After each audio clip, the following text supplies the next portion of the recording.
Hello दोस्तों, कैसे हैं आप सभी का स्वागत है एमएम मैथ स्टडी में। आज इस वीडियो में हम देखने वाले हैं मैथ का इम्पोर्टेंट सवाल जो आपके सभी तरीके के एग्जाम के लिए बहुत ही महत्वपूर्ण है। चाहे वो एसएससी हो, रेलवे हो, दिल्ली पुलिस हो या कोई सा भी गवर्नमेंट एग्जाम हो, उन सभी के लिए ये वीडियो आपके लिए बहुत ही ज़रूरी है। तो वीडियो को एंड तक देखना। चलिए वीडियो को शुरू करते हैं। आपका पहला सवाल है जिसमें दिया गया है ए अनुपात बी बराबर है 3:4 तथा बी अनुपात सी बराबर 8:9 हो तो ए अनुपात सी का मान क्या होगा। अब चलिए देखते हैं इसको कैसे हम हल करेंगे। ए अनुपात बी दिया गया है तो ए अनुपात बी लिख लेंगे, और बी अनुपात सी दिया गया है तो बी तो है अपने पास में और अनुपात सी लिख लेंगे। ए अनुपात बी का मान अपने उसने दिया है कितना, 3:4, तो उसको ऐसा उसके नीचे लिख लेंगे। और बी अनुपात सी का मान है अपने पास में 8:9। अब क्या करेंगे, 4 के पास में जगह खाली है तो यहाँ पे 4 लिख देंगे, और इधर 8 के पास वाली जगह खाली है तो यहाँ पे 8 लिख देंगे। अब हम क्या करेंगे, तीनों में जो चीज़ कॉमन है उसको काट देंगे। जैसे यहाँ से 4 कट जाएगा, यहाँ से 4, और यहाँ से ये कटेगा 2 बार। अब हम देख रहे हैं इसमें कोई सी भी चीज़ कॉमन नहीं है। अब हमें निकालना क्या है, ए अनुपात सी। तो हम देख रहे हैं यहाँ पे ए का मान कितना आ रहा है, इनको गुणा करेंगे तो 6, और सी का मान कितना आ रहा है, ये 9। तो ए अनुपात सी का मान अपने पास क्या आएगा, 6:9। जब हम इसको और आसान करेंगे तो 3 से ये कटेगा 2 बार और ये 3 बार, यानी कि ए अनुपात सी का मान निकल के आ गया अपने पास कितना, 2:3, ऑप्शन नंबर सी। चलिए अगला सवाल देखते हैं, अगला सवाल क्या दिया गया है। अगला सवाल हमें दिया गया है 883 गुणा 883 और माइनस है 117 गुणा 117। अब इसको सोल्व करने के लिए क्या है कि ये है ए और ये है दोनों बी। ऐसा हम मान लेंगे कि ए का मान 883 और बी का मान 117 है। तो अब यहाँ पे देख रहे हैं हम कि ए का स्क्वायर और माइनस बी का स्क्वायर निकल के आ रहा है। इसका फॉर्मूला क्या होता है, ए प्लस बी और गुणा होता है ए माइनस बी। अब यहाँ से इसका मान रख देंगे। ए का मान है अपने पास में कितना, 883, और प्लस बी का मान है कितना, 117। ऐसे इधर लिख देंगे 883 और माइनस है कितना, 117। जब हम इसको सोल्व करेंगे तो ये आ रहा है अपने पास में, ये आ रहा है 1000, और गुणा ये कितना आ जाएगा, ये आ जाएगा अपने पास में 6 और 6, और इधर निकल के आ जाएगा 7। जब हम इसको गुणा करेंगे तो अपने पास आ जाएगा, ये निकल के आ रहा है, और ये किस में दिया गया है हमें, ऑप्शन नंबर सी में। तो ऑप्शन सी इसका सही जवाब हो जाएगा। अब चलिए हम इसका अगला सवाल देखते हैं। सवाल नंबर 3 हमें क्या दिया गया है। सवाल नंबर 3 दिया गया है हमें 980 का 12% माइनस 450 का x% बराबर 227 का 30%। तो x का मान क्या होगा, हमें इस x का मान निकालना है। चलिए इसको जैसा उसने बोला है ऐसा हम लिख देते हैं। 980 का कितना बोला है, 12%, तो ये 12% और माइनस 450 का x%, यही x हमें निकालना है, और बराबर है किसके, इस 227 के 30% के बराबर। यहाँ से हम देख रहे हैं कि ये 100 से ये दोनों 100 कट जाएंगे, और 0 से इधर इनके दोनों 0 कट जाएंगे। अब हम इसको गुणा कर लेंगे, और अगर कोई चीज़ कट रही हो तो उसको काटना चाहें अपन तो काट सकते हैं। जैसे 3 कट रहा है और ये 45 कट रहा है कितनी बार, 15 बार, और ये कट रहा है 4 बार। अब इसको हम गुणा कर लेंगे। ये आ रहा अपने पास में 8 चौक 32, 3 36 और 3 39, 392 माइनस इधर आ रहा है कितना, 15x, और बराबर इधर कितना है, 227। यहाँ से हम देख रहे हैं कि 15x बराबर आ जाएगा 392 और माइनस 227। 15x बराबर कितना आ रहा है, ये आ गया अपने पास में 5, और 8 में से 2 जाएंगे तो 6, और 165। x की वैल्यू यहाँ से निकल के आ रही है, 15 से काटेंगे इसको 11 बार, तो x का मान कितना निकल के आ गया, 11, और हमें यही निकालना था। तो ऑप्शन सी में दे रखा है x का मान 11। चलिए अब अगला सवाल देखते हैं। अगला सवाल है, इसका एक और तरीका मैं बताऊंगा आपको शॉर्ट में कैसे करना है। पहले इसका एक मेथड देख लेते हैं कि एक कुर्सी को 720 रुपये में बेचने पर दुकानदार को 25% हानि होती है। वह इस कुर्सी को कितने रुपए में बेचे कि उसे 25% का लाभ हो।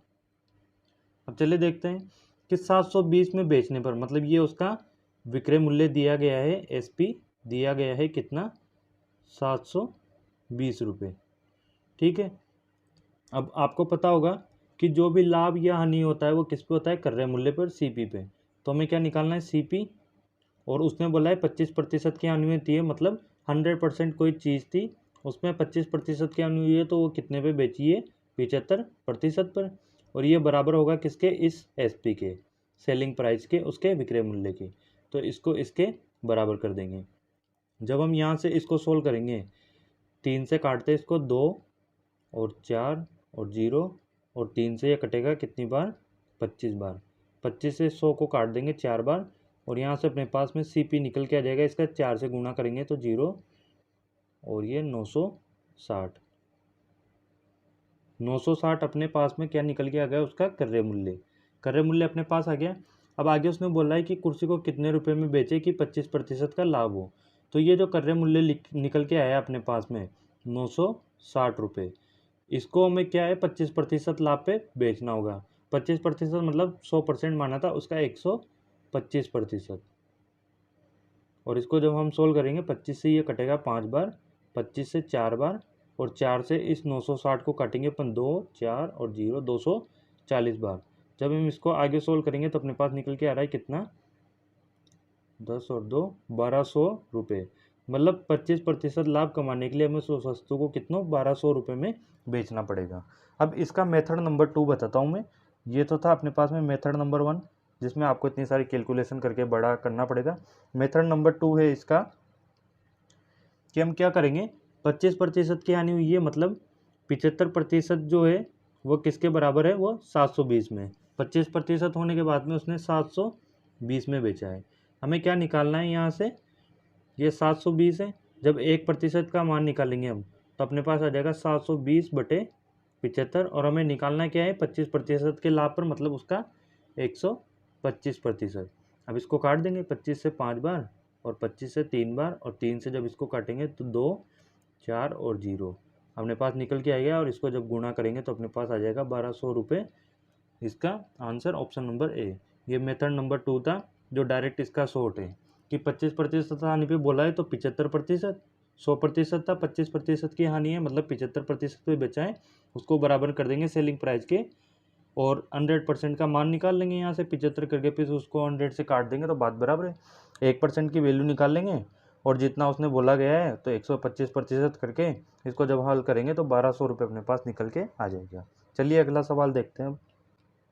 अगला सवाल है अपने पास, कोई राशि साधारण ब्याज से 3 वर्षों में 3720 रुपये हो जाता है और 5 वर्षों में 4200 रुपये हो जाता है, तो मूलधन ज्ञात करो।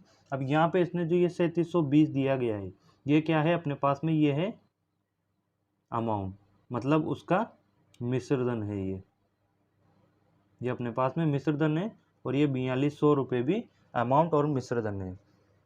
अब चलिए देखते हैं इसको कैसे हल करना है। उसने बोला है कितने वर्षों में, 3 वर्षों में 3720 हो जाता है। 3 वर्षों में वो क्या है, 3720 हो जाता है, और 5 वर्ष में कितना हो जाता है अपने पास, 4200 रुपये।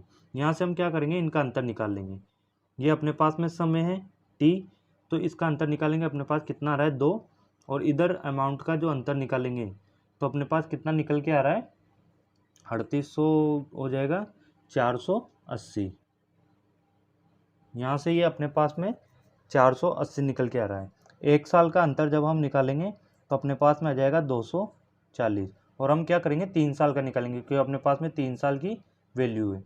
जब 3 साल की वैल्यू निकालेंगे तो ये आ जाएगा अपने पास 240 गुणा 3 बराबर कितना आ जाएगा, 720 रुपये। ये अपने पास में जो निकल के आया है, ये क्या निकल के आया है, उसका साधारण ब्याज। अब आपको पता होगा कि मूलधन और प्लस साधारण ब्याज जो होता है, ये मिलकर क्या होता है, उसका अमाउंट होता है मिश्रधन। अब अपने पास में क्या है, 3 साल का अमाउंट है और साधारण ब्याज है, मतलब अमाउंट है साधारण ब्याज है। तो हम क्या करेंगे, यहाँ से मूलधन निकालेंगे, अमाउंट में से उसका सिंपल इंटरेस्ट माइनस कर देंगे, मतलब कि उसके मिश्रधन में से ब्याज को माइनस कर देंगे, तो अपने पास मूलधन निकल के आ जाएगा। तो चलिए करते हैं इसको, मूलधन निकालेंगे, अमाउंट अपने पास में कितना है उसका मिश्रधन 3720 और इसमें से माइनस करना है हमें उसका ब्याज मतलब 720 को। तो अपने पास कितना निकल के आ जाएगा, 3000 रुपये उसका मूलधन है। 3000 अपने पास में मूलधन निकल के आ गया, ऑप्शन नंबर सी। अब चलिए अगला सवाल देखते हैं हम, सवाल नंबर 6। यह सवाल नंबर 6 दिया गया है, ए अकेला किसी कार्य को 18 दिन में तथा बी अकेला इसे 15 दिनों में पूरा कर सकता है। तो बी अकेले ने इस पर 10 दिन कार्य करके छोड़ दिया, शेष कार्य को ए अकेला कितने दिनों में पूरा करेगा। अब चलिए देखते हैं इसको कि मान लो ए है, कितने दिन में कर रहा है इस कार्य को, 18 दिन में, और बी जो है वो कितने दिन में कर रहा है इसको, 15 दिन में। हम क्या करेंगे, इनका एलसीएम ले लेंगे जो कि अपने पास क्या होगा, उसका टोटल वर्ग। तो हम देख रहे हैं कि इसका एलसीएम हम लेंगे 90। 18 का जब इसमें भाग देंगे तो अपने पास निकल के आ जाएगा 5 और 15 का भाग देंगे तो आ जाएगा अपने पास 6। ये क्या है, इनकी इफिशियंसी है, इनकी कार्य क्षमता है। अब उसने बोला है कि 15 दिनों में पूरा कर सकता है। उसके बाद में बी अकेले ने 10 दिन कार्य किया। बी की इफिशियंसी कितनी है, कार्य क्षमता कितनी है, 6 है। 6 इसकी कार्य क्षमता है। 10 दिनों में बी कितना काम कर देगा, 10 दिनों में बी काम कर देगा 60 काम।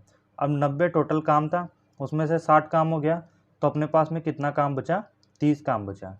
शेष कार्य को जो है ए अकेला कितने दिन में करेगा। ए अकेला एक दिन में कितना कार्य कर रहा है, 5 कार्य कर रहा है। तो 30 कार्य को कितने दिन में करेगा, 5 का हम भाग दे देंगे तो कितने दिन में कर देगा, 6 दिन में उस कार्य को कर देगा। और ये हमें निकालना था, तो ऑप्शन नंबर सी इसका सही जवाब हो जाएगा कि 6 दिन में वो उस कार्य को कर देगा।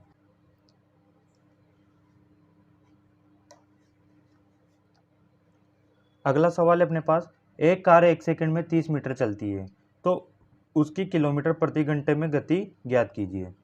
अब अपने पास में टाइम दे रखा है कितना, 1 सेकंड, और डिस्टेंस दे रखी है कितनी, डिस्टेंस है अपने पास में 30 मीटर। आपको पता होगा कि डिस्टेंस का फॉर्मूला होता है अपने पास में स्पीड गुणा टाइम, और यहाँ से स्पीड निकल के आ जाएगी, डिस्टेंस में टाइम का भाग दे देंगे। तो हम देख रहे हैं कि डिस्टेंस अपने पास में क्या है, दूरी 30 मीटर और समय कितना है 1। ये अपने पास में क्या निकल के आया, दूरी है मीटर में और समय है सेकंड में, तो ये निकल के आ रहा है मीटर पर सेकंड में। हमें क्या पूछा गया है, किलोमीटर प्रति घंटे में।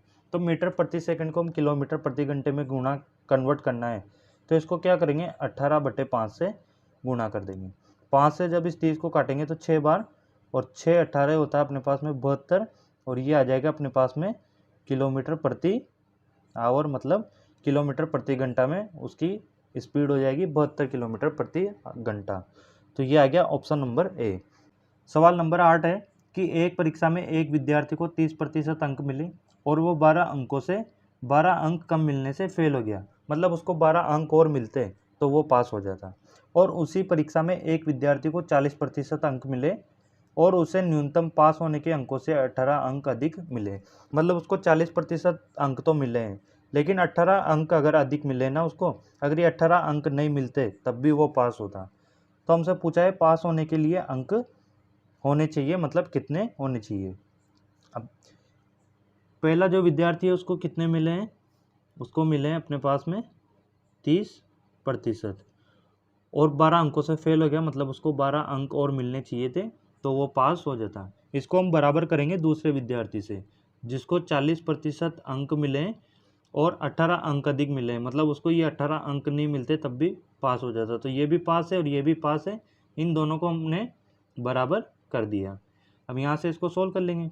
30% को 40% में से माइनस करेंगे तो 10% आ गया, और ये 18 इधर आके प्लस हो जाएंगे तो ये हो रहा है 30, यानी कि 10% का मान निकल के आ गया अपने पास में 30।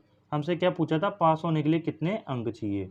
अब ये भी पास हुआ है, तो हम क्या करेंगे, 10% बराबर 30 है, यहाँ से 30% का मान निकालेंगे, तो इसको क्या करेंगे, 3 से गुणा कर देंगे, यह निकल के आ रहा है कितना, 90। तो 30% की वैल्यू कितनी हो गई, 90। इसको हम यहाँ पे रख देंगे। जब यहाँ पे रखेंगे 30% का हो गया 90, और ये प्लस 12, और यही तो पासिंग मार्क्स था, मतलब 30% अंक मिले, 12 से फेल हो गया, 12 उसको और मिल जाते तो पास हो जाता। 30% का मान है 90 और 12 और अधिक मिलते तो ये हो गया अपने पास में कितना 102, मतलब पास होने के लिए 102 अंक चाहिए उसको। ये हो गया ऑप्शन नंबर ए। अगर आप इसमें रखना चाहो मान तो इसमें रख सकते हैं कि 10% का मान है 30, 40 की निकालेंगे तो क्या करेंगे, इस 30 को 4 से गुणा कर देंगे, ये आ गया 120, 40% का मान। जब यहाँ पे रखेंगे हम मान तो ये 120 और इसमें से 18 माइनस होगा तो ये निकल के आ गया वही 102%। तो आप किसी से भी कर सकते हैं, इसमें रख दो या इसमें रख दो।